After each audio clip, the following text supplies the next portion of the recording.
Welcome to Kenton's videos. Enjoy the video. You start by prepping tools and a clean workspace so nothing scratches the bezel. Once done, remove the 4 back screws with a small Phillips and lift the back plate.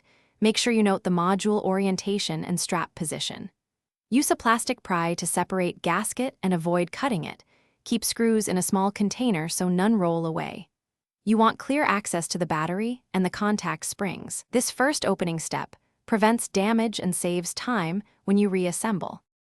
You now remove the battery clip and swap the cell only after verifying the exact battery code printed on the old cell.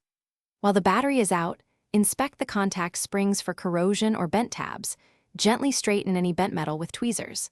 Clean both contacts and the surrounding area with 90% isopropyl and a soft brush. This restores conductivity and reduces false resets. Once clean, seat the new battery, confirm polarity, and reattach the clip so the module will power up. You finish by checking the gasket. If it's dry, apply a tiny amount of silicone grease and reseat it evenly to preserve the water seal. Reinstall the back plate and tighten screws in a diagonal pattern to avoid warping.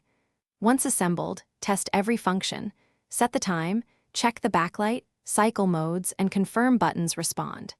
If the watch fails a function, reopen and recheck battery contacts and ribbon cable seating. A persistent problem often traces back to a loose flex connector or an improperly seated gasket.